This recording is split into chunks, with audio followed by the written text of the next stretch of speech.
Today we're going to be durability testing the new aluminum iPhone 15 and the iPhone 15 Plus. We already know the iPhone 15 Pro Max didn't survive.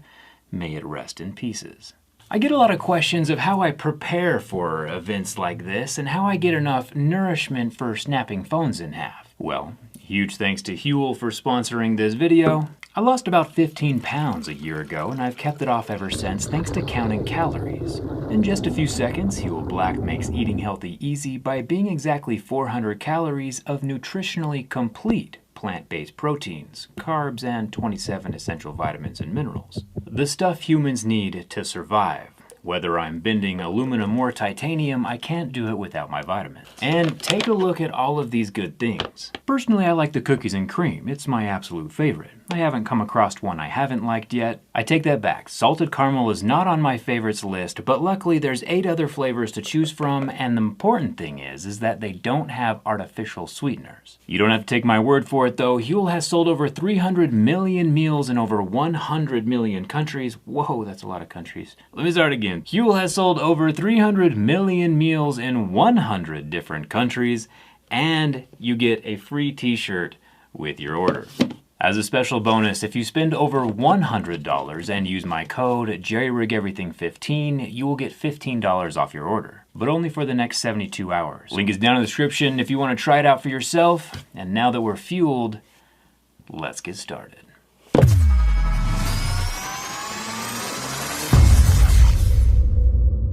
One super easy way to tell if your iPhone is real or genuine, and not a sneakily sealed up box with a brick in it, is with a sweet little hologram thing that Apple added to the sticker of each box.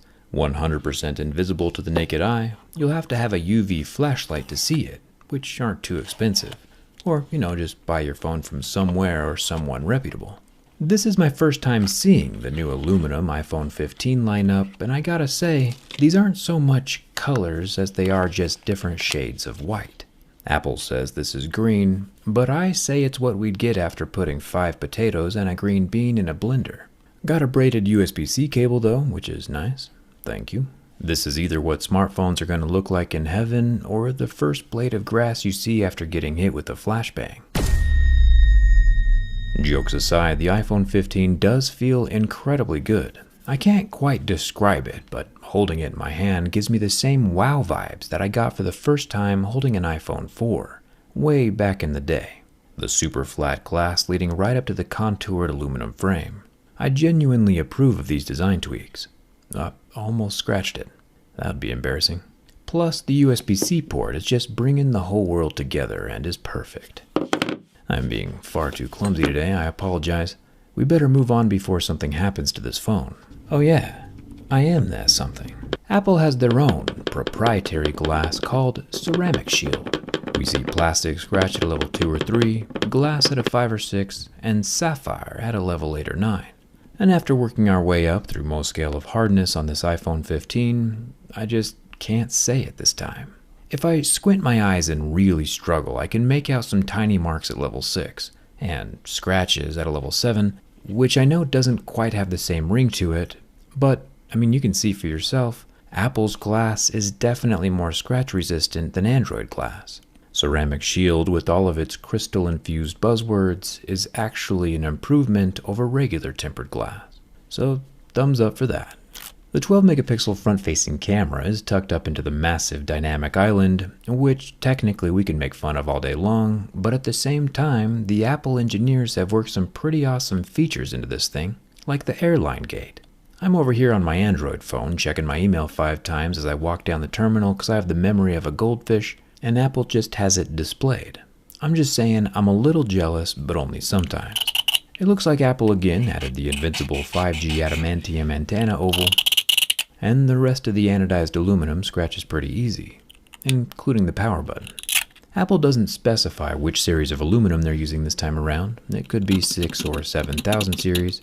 I'll see if I can get it fluorescently scanned with x-rays and find out here in another video soon. So make sure you're subscribed for that. The USB-C port is USB 2, which is just as fast at transferring data as the previous Lightning port.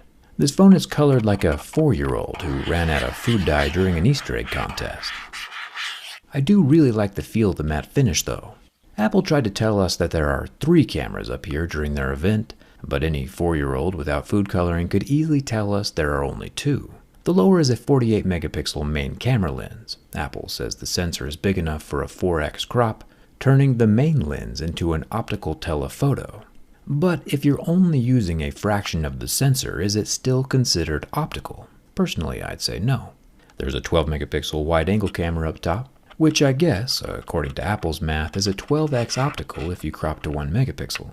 One of the Apple designers probably mowed his lawn and then walked across marble tile and was like, that's the color of the next iPhone. On the front of the phone, we have 6.1 inches worth of 2000 nits, Super Retina, XDR, HDR, and as we can tell by the white dot burning into the screen, OLED. I would have gone longer, but the app started quivering, and I am merciful. Sometimes. Finally, the ultimate test of structure and rigidity that most phones do survive, the bin test. For some reason, the iPhone 15 Pro Max just didn't make it. We'll start with the same position as we did with the Pro Max, with pressure from the back, and nothing. We're off to a good start, or a bad start depending on what you're here for. The screen kinda stopped working for a bit, which is strange, but after a quick flick on and off, it came back to life.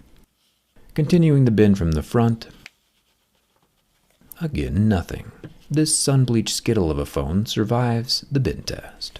Enter the iPhone 15 Plus with Essence of Blue. It wasn't the smaller of the Pro phones that broke, it was the larger. So it's only fair that we also bin test the larger 15 Plus as well, which has the exact same features as the 15. There are quite a few reasons why a phone could break. Microscopic imperfections in the materials, flaws in casting or milling. Consistent manufacturing is extremely difficult, especially with so many different puzzle pieces that have to fit together precisely. And just because one phone breaks doesn't necessarily mean that they all will. I mean, they might, but they also might not. Lucky for Apple and this freezer-burned iPhone 15 Plus, no amount of bending from the back or the front causes any damage. That means 3 of the 4 new iPhones from Apple survive my durability test. Thanks for subscribing, and thanks a ton for watching. I'll see you around.